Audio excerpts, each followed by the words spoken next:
Hey guys, it's Matt. To me, ticks and mosquitoes, and probably a lot of other bugs, but I don't know a lot about other bugs, is a reality breakdown. How they live, how they propagate, how they go season after season without eating, without feeding, the billions and billions of them with only a small number actually eating. It's a reality breakdown. Now, that's the best term that I can slap on it. It doesn't mean it's a Mandela effect. It just means there's something going on that I think the Knot Milk and its minions know what's going on. They understand this, but it's just otherworldly to us. They know it, they don't share it with us for some reason.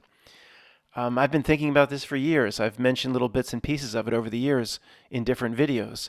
Now, I finally looked into it closely, and it's even stranger than I thought. Ticks survive 27 years in lab. 27 years in lab, 8 of the years without any food. So I've thought about this many times. In the woods out here, you walk in 10 feet into the woods without spraying off or whatever. You walk out with 2 deer ticks. I mean, they love me. I do think they prefer certain types of blood types. I'll even say certain types of people, but let's leave that for a later discussion. They're not eating anything. They just sitting around year after year, billions and billions of them. When you see like a dead animal or a dead bird, that's another reality breakdown. How many times have you ever seen a dead bird in your life? Maybe we'll talk about that a little bit later. Maybe we won't. They're not just covered in thousands of ticks. They're all, I mean, and birds will pick and eat them. They'll eat them. They'll pick them off themselves. You don't see squirrels walking around with 1,000 ticks all over its back. They'll pick them off or eat them. So most of these billions of ticks, and the mosquitoes as well, I think their population numbers are much billions or hundreds of billions more. Only a tiny little percentage are actually eating. How do they continue to survive? It doesn't make any sense. It's a reality breakdown to me. Okay, I just spent some time looking into mosquitoes. Mosquitoes makes more sense. I'm not sure reality breakdown is the right term. It's still awfully strange. The male does not feed on or suck blood. Male eats nectar, things from plants, flowers, only lives 7 to 10 days. The adult females, as it says here, 42 to 56 days, has to feed on blood for it to have enough energy or nourishment to produce its eggs to reproduce. Now, this maybe makes a little bit of sense. It's still a stretch. You have hundreds and hundreds of billions, trillions maybe, if you include the rainforests, and potentially trillions of mosquitoes. And only a tiny percentage are going to feed ever. I mean, again, on a summer day in Florida, you go out and they'll just collect on your arm. Hundreds will come out of the weeds. They're all over the place in Georgia. And if you're in any sort of an urban area, they've been, with all the building and the populations have been reduced, 95, 96, 7%. But in the Everglades, I mean, they're just billions and billions of them. And compare that to the animal population there that it would need to feed on. It still doesn't make sense to me. You would think every animal would have 100, 2, 4, 600 mosquitoes on it. And for it to keep producing, the billions and hundreds of billions in terms of its offspring. I mean, the egg capacity, I mean, that's for if you need, one of the female adults needs to suck blood in order to have enough nourishment to feed. I mean, how many eggs does it produce in water? It needs water or standing water to reproduce. Produces, I mean, I guess I should look into it, but can produce tens of thousands of offspring. It's still strange. I think we should spend more time on the tick. That's of interest to me with all the Lyme disease here in Pennsylvania. This is a Lyme disease. From here to Connecticut is the Lyme disease capital of the world. It's much more of a reality breakdown where they go years and years without needing to eat. You have the whole conspiracy aspect that we'll definitely talk about, where it was a government, a DOD, weaponized program gone wrong, and I'm becoming more and more skeptical of that as the years go on.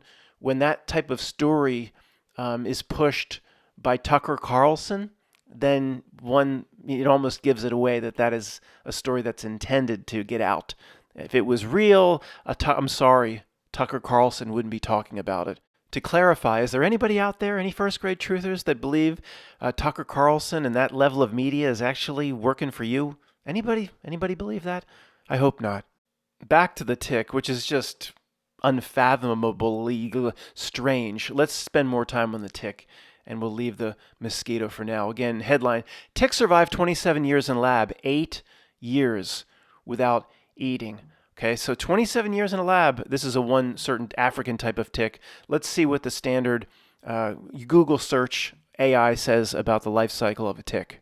By the way, in this video, I'm just showing text or pleasant things. Guess the standard would be to show all sorts of mosquitoes biting people and ticks, and who wants to see that, right? Who the hell would want to see that? So AI, it's funny how the AI overview for Google pops up, and it's the exact same thing Google shows below. The AI overview is just taking the Google post below. They match up some. I know it's in its infancy. Matt, it'll soon control the world, and it'll be a little box called Dr. Theopolis as president. But for now, its capabilities are limited. Yeah, very limited. It just shows what the Google search below says, word for word. Ticks can survive without eating for extended periods of time due to the resilience and the ability of some species to produce vitamin B9. Oh, okay. Ticks can survive without feeding for a couple of seasons after becoming engorged with blood, depending on environmental conditions, species, life stage. For example, some species of tick larvae can live up to 540 days without feeding, while American dog tick nymphs can live up to 580 days, and adults can live up to 2 years. Well, AI, didn't you see the headline that Matt was able to find that said 27 years? You're a lot less here than 27 years. Either way, okay, let's just say it's right for the American deer tick or dog tick. I don't know if it we'll see if it has different information about the deer tick, which is the Lyme disease carrier and is much smaller than the wood tick or the dog tick. Still makes no sense. Oh, did you eat this year? No, I didn't eat. Oh, I'll be fine. Did you eat next season? No, I haven't. It's been 8 months. I haven't eaten yet. 18 months, nothing. It doesn't make any sense. There's something going on. I'm not saying it's. I'm not saying it's a mechanical nanobot. It could be. We don't know. I'm not saying it's an interdimensional alien. We don't. I'm just saying something is going on that defies known logic about how this reality works. I think the Not Milk and the Minions understand it. It's that simple. Just tell them in Google that they can make vitamin B9. Oh, I'm going to go down to the CVS. You got B9? You got brown liquor and B9? You got brown liquor with B9?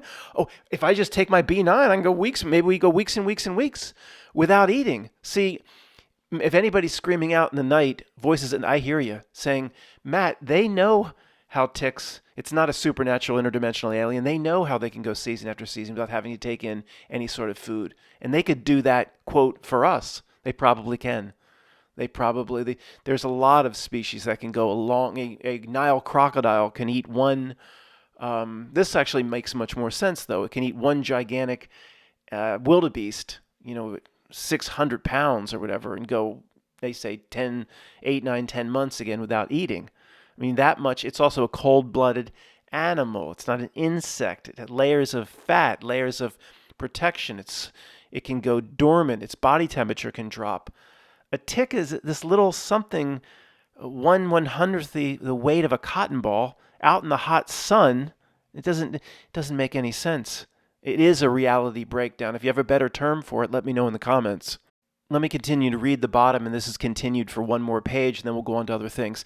Ticks can also survive because of a species of Rickettsia bacteria they carry, which produce vitamin B9 through a process called de novo biosynthesis. This process helps ticks survive long-term by providing them with essential vitamins and nutrients. The Not Milk provides this sort of last paragraph to the idiots on the ship of fools, and it just all makes sense. And the people on the ship, if one of them even cares to inquire how there could be hundreds of billions with only a tiny percentage feeding, they look into it and oh, honey, here it is. This answers your question. It makes its own B9. It can make its. How does it make B9? I gotta spend money on my B9 at CVS. It's got something called de novo biosynthesis, which you and I ain't got. Oh, okay. Oh, I'm glad Google told us the answer. What's for dinner? And then there's no reason to continue to think critically. It'll just tell you about reality with a bunch of its bullshit. And I'm really not saying that what's here is wrong. I'm just saying the next logical conclusion or line of thought would be, from anybody that thinks critically, would be, well, whatever it's doing to go season after season without eating, how can that be applied to us? What vitamins and nutrients we need so we can forego for 3 weeks the large pizza so maybe one can lose 25 pounds? Or how can any of this, and they know this, the Not Milk knows this, the minions know this, how could it be applied to the human so the human has an easy time losing weight if it's about to become a type 2 diabetic? Things like that. None of it is ever applied. All the incredible things insects and animals do, sharks don't get cancer.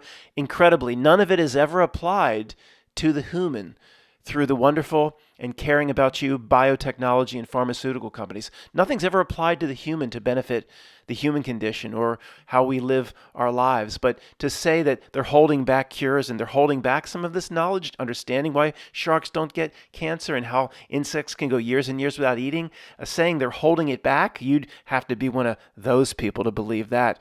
Let's continue with the second part of this page. Ticks are 3-host species, meaning they attach to a different host during each stage of their life cycle: larva, nymph, and adult. Hey, so does the knot milk. See if we can find an interesting parallel here between ticks, vampire bats, and the knot milk. And I'm not even joking. At each stage, they must eat blood to survive. And so does the knot milk, in a way, but it's an energy. Most prefer to have a different host animals. Most prefer to have a different, like they could just go back to the same squirrel and try to get on it again, but they prefer a different one. They can get what they prefer. Matt, just read the thing. For example, nymphs typically feed from their host for 4 or 5 days, and adult ticks prefer to feed on the blood from 3 different hosts during their lifetime. Oh, they can be so choosy just hanging out on that leaf, unable to move more than a foot every 2 days. However, some species, like the brown dog tick, it keeps using the word prefer, to feed on the same host during all life stages. It can go back and find the same squirrel. Matt, stop it. Other factors that can impact how long ticks can survive without eating include cold weather and whether they find a host. When the temperature drops below -2 and 14 degrees Fahrenheit, tick populations automatically dwindle. Why use the word automatically, bot? It's just tick populations dwindle. Automatically? Learn to write. Most ticks will also die if they don't find a host for their next feeding. No, because all your other bullshit said they go years and years and years and years without eating. Now you're contradicting yourself, bot. All right, let me change the direction of how this video is going. I'll tell you some personal stories. Some of the images here are Valley Forge Park. Valley Forge National Park is, 15, 20-minute drive from here. I actually lived closer to it as a kid when I lived in King of Prussia. We used to go up there all the time. And it was last summer. Remember all the wildfires in Canada with blowing that smoke? Yeah, we'll talk about that unnatural weather some other time. Blowing the smoke, it was so dry. I guess we mostly went 6 weeks or 6 or 7 weeks without really any rain. Now that's a joke to anybody in Phoenix or New Mexico or Arizona. It's very unusual here. And it really didn't brown out too bad because it was still early spring, and the temperatures weren't real high. And then after it was, I guess it was mid-June or a little bit later in June when we started to get the rain again. But I remember walking through, I'll walk paths sometimes with Pam. Pam's a big hiker. My friend Pam. She has this hiking groups, and they go all over, and she doesn't care about going in the woods or ticks. And she never gets, I go in for just a minute, and I'll have 2 deer ticks trying to get on me. And she goes into the woods 3 or 4 times a week with her friends, and they rarely ever get a tick. There's something to that. I hope I remember to talk about it. But it had been dry so I'm walking with Pam, up by Valley Forge Park, and I asked her about the ticks. I said, "Well, you're still hiking. It's been, we haven't had a drop of rain for like 6 weeks. So all that, it was smoky in the air. You could smell the burning from supposedly the Canadian wildfires, but it was just as dry down here."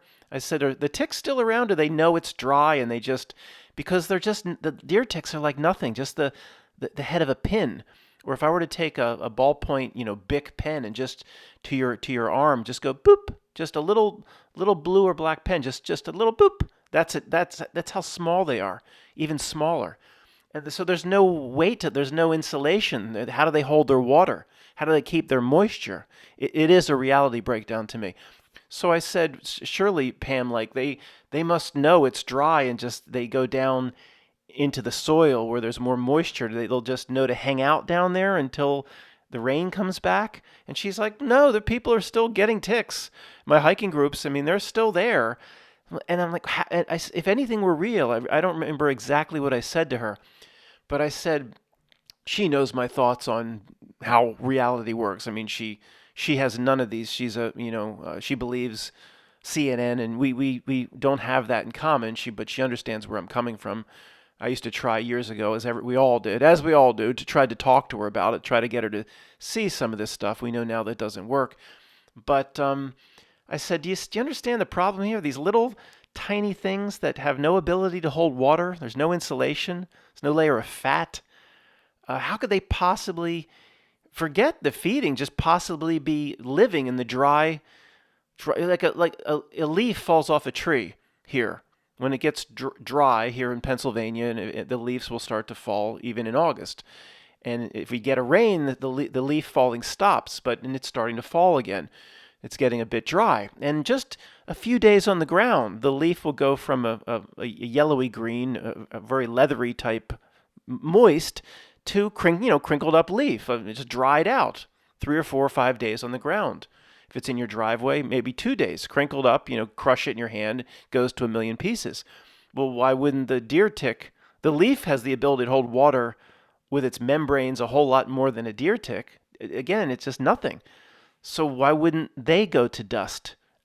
Look, I hear many of you, again, I know this is not my first conspiracy video. I know all the stories about Plum Island and how it's related to the potential truth drop in Silence of the Lambs and Anthrax Island. That's your idea, Clarice? That was good. All that, yeah, it's all related. It's not my first conspiracy video. But even years ago, I sensed, when things come into our community and people make videos about them and push, it was a weaponized tick program that one got loose, or a bird landed on Plum Island, and of course Lyme, Connecticut is the closest city. Even though I think whatever the story is about this animal and insect research plant, I believe, is in New York State. The closest city just across the body of water, whatever it is Lyme, Connecticut. So the first case is, but this is. It almost seemed 5, 6, or 7 years ago when I was thinking about this that this was this seems to be introduced into our community. When too many channels are running with too many videos about a weaponized tick program where they're trying to use syphilis to weaponize, I get skeptical. Okay, I got skeptical. Then when Tucker Carlson starts pushing it in the last 6 months to a year, I get very skeptical, or basically says to me, if he's pushing that narrative, then I know that's not what happened. And I don't know how clear that story was, so just let me summarize it, 30 seconds or less. So I'm walking with Pam, 6, 7 weeks. We haven't had any rain. The flowers, things are starting to brown a little bit. It's hot. And I said, the field there, Valley Forge Park, there's weeds and brush and wildflowers. There's millions of things growing. And I said, if I were to walk through there, walk 40 feet in and 40 feet back through thousands of different high grasses, I'd have all sorts of wood ticks, or in this case, deer ticks. She said, yeah, you'd have deer ticks on you. So they're just still hanging out on the leaves and on the high grasses for weeks and weeks in hot, dry, 90-degree sun without a drop of rain and a drop of food, without any way to insulate its body from the sun. I know they can go down the leaf, and I understand they're probably not out. They're not. They don't bake in the full sun. I don't mean to imply. They do seem to have that instinct where they, in the full, you will not see them baking on the end of a bush in the full sun. I don't mean to imply that. Okay, that's not what I'm saying. When it's full sun on my grass out back, 90-degree full sun and the grass is short, I don't really worry about the the deer ticks or the dog ticks. I don't think they don't like that environment. But even so, I mean, just to they don't burrow 6 feet into the ground. They just go down towards the soil. There's still no water. There's still no ability for something that's I don't know how to even describe it. 1/100th the size of a U.S. dime, or again like a number two pencil point. Boop. That's all it is. And it is when you get one on you. I mean, you should if you have one embedded in you, should always keep it alive and work it out. We'll talk about Lyme disease a little bit later. I've had, I don't know, 14 or 15 of these deer ticks in me over the years, and I've never gotten Lyme disease. If you like, I've done a few times. Just you years and years ago, you kind of go ew and panic and whack at it. If you smush it and you can, that's an easier way to get Lyme disease. It's the blood inside it will go inside you if you kind of whack at it or smash it. I've done that a few times, and they're just, it's not like they have a hard shell or anything. It's not even the hard shell of a ladybug. It's just nothing. It's just this there's no protection whatsoever. It makes no sense. There's not a few thousand of them out here in the woods. There's billions and billions and billions without eating. The other part of this story we've talked about somewhat recently. I should have said it 10 minutes back, but I'll reiterate it here. If you are in your 40s and 50s or 60s living around Connecticut, New York State, Pennsylvania, these deer ticks, these little tiny ones, basically didn't exist in the 1970s. There's always what's called wood ticks or dog ticks, much larger. When they get on your dog or they engorge in blood, they go almost to the size of a full nickel, and they're full of blood, a blood sac. I mean, easy to see. Deer ticks are, I don't know, they can be, some of them, like the nymph stage, can be like 1/100th the size of a wood tick or a dog tick. And they don't engorge in this gigantic, they get larger when they've been feeding on you for days. I can attest to that. Usually I get them out very, very quickly, but one was definitely in me for 3 days or so. I mean, it was for its size. I mean, they're very tiny. The deer tick, if full of blood for its size, and had been, a huge rash around, not the Lyme disease bullseye, but a rash from, my body will produce a rash when it embeds, and I got it out. And at that point, it had been in me so long that it just was rolling the dice. To me, I think I'm not sure what the books say, but if one's been in you that long, it's like a 1 in 3 chance you'll get Lyme disease, like 1 out of 3. But I can't say too much here, or I'll get whacked for giving certain types of what that I shouldn't be dabbling in because I'm not licensed, right? But from my own experience, for me personally, Matt, I believe if you back them out in the first 3, 4, 5 hours, and you back them out, keep them alive. There's tick removal tools where you kind of work underneath. You lift up the back end, you lift up the ass, and you kind of pull. You slowly, over a minute or two, just slowly pull and back them out. If you can keep them alive, and it's 2, 3, 4 hours, I think the chance of getting, what is very low. Some say more like 7, 8 hours. Because its blood that's inside it needs to cycle or exchange with yours, and it takes the little critter is so nothing. It has some sort of acidic saliva of some kind. I've seen it with a magnifying glass on my own skin. It will eat layers, or maybe it eats the skin, but your skin has several layers, and it will, over hours, it will eat layers away. And slowly embed. It needs to get down, not that far to get to your bloodstream, but it needs to get down a bit. And for this nothing little thing called a deer tick, it does take hours. So I'll get the rash though right away. I mean, my body will tell me there's an invader, and it has nothing to do with the Lyme disease bullseye or anything like that. I will, even if it's just eating skin to get down towards the bloodstream, I'll get on my skin. I'll get the rash right away. Some people don't. I mean, I can, it's like, what is that big red spot? And it's the damn thing's only been in me, say 2 or 3 or 4 hours, and I'll still have the red spot. And then even after I back it out successfully, the red spot will still be there for sometimes like 2 weeks. It's normal. So anyway, I've never gotten it just because I shave my legs in the summer. I shave under my arms in the summer. It's not worth it. I don't, my hair, I'm bald anyway, but why, if you're doing a lot in the woods or in grasses in the Lyme disease territory, to have big hairy legs, or if you're doing a lot outside or you're a landscaper, it just doesn't make sense to me. I mean, this disease, if it's not caught right away with antibiotics, is very debilitating, and that's just putting it lightly, crippling to some. So, I don't really, so I can't really check my back, but everything else I do. But it's basically like brushing teeth at night, and in the morning, brush your teeth, do what you need to do the cat litter, check behind the legs and the bottom of the legs for ticks every day, just like brushing teeth, tick check, and then okay, now I can go to bed. That's just something that I think if you work outside in the Northeast, you need to do between basically the middle of April through the beginning of October. You can still get ticks at any time, but the populations they definitely dwindle. They get much less. The incident is much less as you move through September into October. For example, I've never gotten one just raking leaves October, November. I mean, just never. They're out there, and they're out there until it's really, if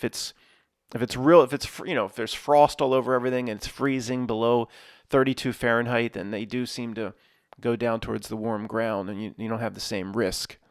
I just searched on Google something like ticks, Plum Island Research Center, Lyme disease, just to see what it would be telling me about these theories about what happened. And as usual, I was lucky enough to get the AI overview. Hey, thanks, AI overview. It says Plum Island Animal Research Center is a biowarfare and animal research lab on Long Island Sound that some believe may be responsible for the emergence of Lyme disease in the U.S. The theory is that ticks were experimented on at the lab from the 1950s to the 1970s, and that a man-made strain of Borrelia unpronounceable bacteria escaped. You think one escaped like Clint Eastwood does in those movies? Was it a planned escape? Introducing Lyme disease to the Northeast. So Borrelia unpronounceable escaped, and I've heard it's related to the syphilis bacteria. It's a form of syphilis. However, it says, scientists have debunked, oh, here it comes.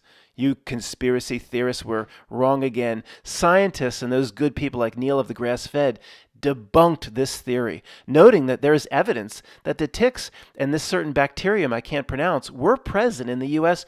before the lab was established. Ha ha! See, we got you sons of bitches, conspiracy people. We know this bacteria that caused Lyme disease was present before they were doing those lab experiments. Well, first off, I'm not sure I buy this whole presentation when the AI overview is telling me that this is a theory that's very common now, and it's pushing the theory out. When Tucker Carlson pushes the theory out, I'm sorry, like I said, I don't really buy it. But look at the way this reads. I mean, you trying to be all clever, bot? I mean, look at this. Noting that there is evidence that ticks and the bacteria were present in the U.S. before the lab was established. Well, you just told me nothing. Ticks were present. Yeah, we admit that. By the way, I haven't even talked about the deer ticks didn't exist. I need to talk about that. They just came up out of the blue. They weren't out in the forest and the fields when I was running around in the 70s as a kid. I'll remember to talk about that in just a second. Noting that there is evidence that ticks existed. Okay, I'll give you that. And the bacteria related to syphilis existed. Both were present in the U.S. before the lab were established. The chocolate existed. And the peanut butter existed on its own. It doesn't say the chocolate, like what happened in those commercials with the Reese's. It didn't say the chocolate got in the peanut butter, though. It doesn't say that the presence of the certain bacteria in ticks existed before the lab, does it? It just says the apple existed before the lab, and over here the orange existed before the lab. Well, they're separate things. It's only relevant to what we're talking about if the two are combined into the apple-orange monster.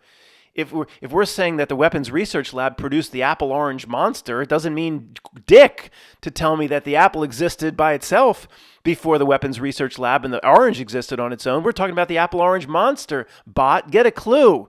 over to the top right, it says headline, Lyme bacterium predates the U.S. lab that conspiracy theorists say unleashed ticks on public. Oh, those conspiracy theorists again, those sons of bitches.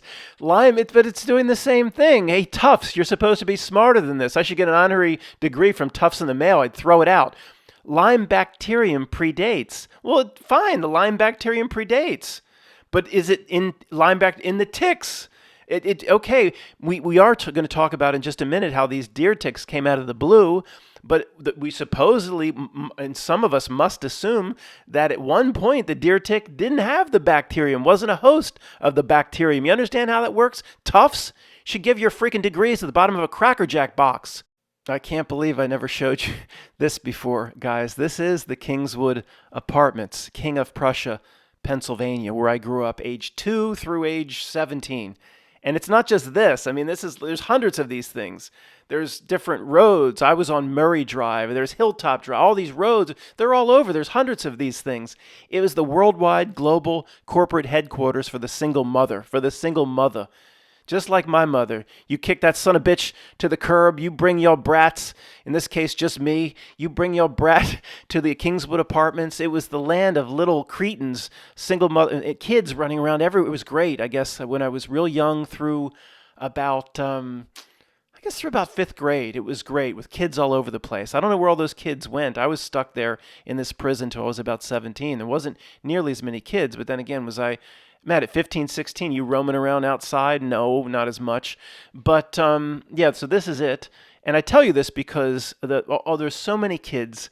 I can't tell you how many weeds and bushes we crawled through. And there was this thing, this tunnel that went under the Schuylkill Expressway. We used to call it the Time Tunnel. Always had water at the bottom. It was a sewage tunnel.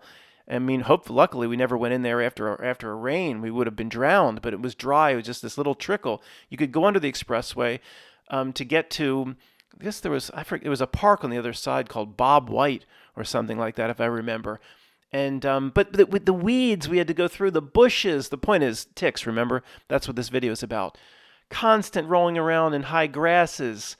I mean, just here's how many ticks I had on me in. The roughly, 14, 15 years I was running around there. Zero. And it's not that urban. It's Pennsylvania suburbs. Lots of bushes, lots of grasses, lots of trees. It just, I don't know, 7 or 8 minute drive to Valley Forge Park. Now the point is, for the dog ticks have always been here, the wood ticks. I don't think there were any deer ticks. They did not exist in the 70s, in my opinion. I know somebody that is older than me by at least 20 years that grew up on a farm. I mean, high grasses for 100 acres. And I said, you ever get a deer tick, a tiny little micro tick? Never in the early 50s, 60s, walking through high grasses all summer. She said, oh, dog ticks, wood ticks? Oh, sure. On the dogs, all over. Yeah, absolutely. The big ones that get full of blood, everybody I talked to in my age group, deer ticks did not exist. Now, that points in some way they were either, brought in with sinister intent, or it is some sort of it's manufactured somehow. The knot milk is capable of this. I'm sure that's not phasing the old guard. Hey, look at this. The Kingswood Apartments has some sort of bike share program. Oh my goodness. The delinquents, me, Chuck, Jerry, Jody, Adam, Drake, those bike share, we would have ran those things off a cliff. The bike share would have existed. We were a bunch of delinquents. Oh my goodness. The bike share would have existed for a few weeks.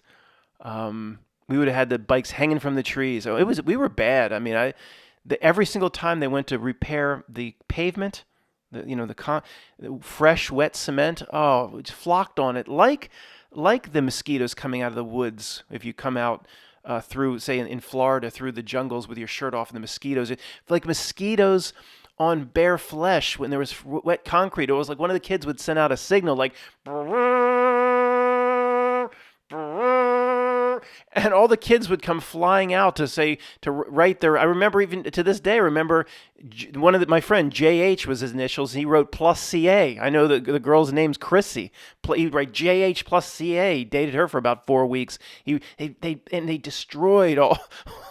Oh, Matt? Did you do it? No, no, I didn't touch that concrete. Absolutely no. Anyway, why am I? What is it? The point is, all of us were just running through the grasses and the weeds and never even heard a story.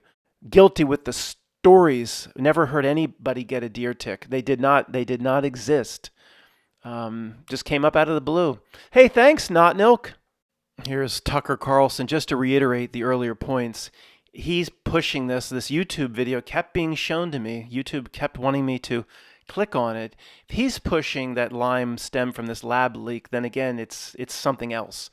I don't believe if that really happened that somebody, whether he believes in what he's doing or not, he's a Not Nilk puppet. If he's pushing the story, then it's not that. It's meant in some way to throw us off. See the picture top center, the one on the finger there? That could be a deer tick, but I'm just telling you, if you're not familiar with this, it's gigantic for a deer tick. If you can see it easily, it's likely a big wood tick, which I forgot to mention. It's possible, I guess, they carry Lyme disease, but for some reason, they don't carry the bacterium. It's the tiny little deer ticks. If you can see it crawling on you, it's almost always a dog tick or a wood tick. If that's a deer tick, it's way bigger than anyone I've ever seen. They are, I don't know, 1/10 the size of that. That's not the size of a little, the end of a number 2 pencil boom. That's much bigger. So you almost have to. Sometimes you just feel them, and you can't even see it. It feels like a little tiny bump. If anybody's coming in, what really gets people is when they come to Pennsylvania or Ohio or New York State or Massachusetts from Arizona, and they're just not aware of this, and they go hiking, and they don't think to look for ticks. A lot of people that come from foreign countries, they have no idea about this. And especially if you come in here from somewhere else, you have to be, I don't know, it's just the people that get Lyme disease. I know that there was a famous tennis player that won the U.S. Open from Australia that got Lyme disease. So they come in from other countries and just don't even think about it. Go lay out in the woods somewhere. You just simply, hikers, if you're going to be diligent about, with Pam, I say, what are your protocols? Make sure you take your clothes and put them in a special place. Keep them away from Gouda. Shower within 30 minutes after the hike. Because if, the shower will, if they're not embedded all the way in the shower will, the pressure of the water will knock them off. You have to pay the price on the back end with your checks if you're going to be a hiker. It's just a way of life here in the Northeast. All right, enough text, enough ugly tick pictures. Let me just find one of Bill's posters that I haven't shown you. And Bill made this one in response to when we learned that the David statue is in some way copyrighted, and they will go after people if you use an image of the David statue. And how would they be able to own the copyright on a Michelangelo, something that's 1,000 years old? It's just we'll do a whole video on the copyright law is simply a control mechanism over the masses and to remind the great unwashed who the masters are. I mean, it's just really sick. So back to the subject of ticks to conclude, and this conclusion will take a little while. Let's back up to the absolute first floor of the elevator, the absolute basics. Matt, do you believe that Not Nilk is responsible in some way for the deer tick and Lyme disease? Yes, absolutely. It has Not Nilk written all over it. It smells and stinks of Not Nilk. Two different things. The deer tick itself, its origin, came out of the blue. I'm sure if I did this research in the Library of Congress for weeks and weeks, I could find the incidents they'll have it documented, incidents of little deer ticks going back 150 years, or there'll be some bogus story that it was some sort of invader species that came from Belize. I don't care what they say. I think Not Nilk in some ways responsible for it. Do you believe it could be an artificial life form of some kind, or a nano whatever, or a manufactured? Yes, I believe it could be. I don't know. I don't know, but it could be manufactured. Again, mostly for the reason that the fact that it can go years without eating. That what normal creature could go years Does it need water? Doesn't it's this like I don't mean to reiterate the same little things. It has no way to keep itself from just drying up in the heat. It has no layer of fat. It doesn't. It defies logic. It's a reality breakdown. So of course, not milk's responsible, and for however they got this little thing to carry that sort of syphilis type bacterium, yes, I believe the not milk is responsible. What exactly happened, I don't think we'll ever know. The more Tucker Carlson and people like that pop up talking about Plum Island, the more I know that's not what it is. But you want to, I mean, there's no reason to get in the weeds and say, well, here, let's research what the Pentagon was doing then, or that what the only thing to do that's at all worthwhile are gigantic thought exercises like we're going to do, not that in the weeds bullshit where they want the quote truth researcher, where they want the quote conspiracy person. I've floated this as a potential before. I'm not going to put all my chips on this, that this is correct, but it's just an exercise in thinking big. That reality itself produced the deer tick that carried the Lyme disease because as the general population, its frequency or its resonance or its aura of the general population, it's the people themselves, the collective conscious, got lower, got uglier, that participated themselves in making their society and culture lower down towards a hell realm, that the reality itself reflected the ugliness in some way. And how has the reality itself reflected the ugliness? And not just deer ticks and Lyme disease in the Northeast. There's hundreds of ways the society reflects the ugliness. How million kids don't know what in the elementary school don't know what bathroom to use. That popped up artificially quick, didn't it? Just came out of the blue in 5 to 7 years, and then was completely cemented in society and culture in just 10 years. And the first grade truther will remind Matt how genius the secret societies are. And you don't know what the Council on Foreign Relations working with the Freemasons can do, and ridiculous. To me, it's much more likely that ugliness spawns from reality itself. The not milk is a dark that is intertwined or mixed into the reality game board at the metaphysical level. It's trying to take over at that level. It can't do it itself. It wants you to think it just created it in a lab, and then Tucker Carlson will leak it out. That it doesn't want you thinking like this, no matter how potentially true this is or not.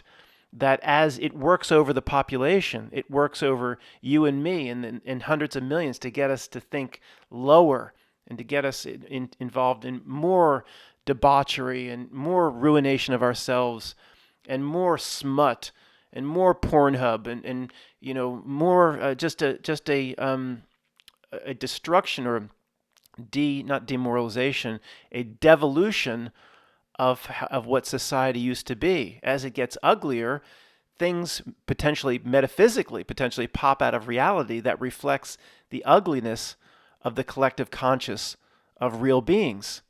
So they, in a way, you'd say, well, that they Lyme or ticks, or that did they create it?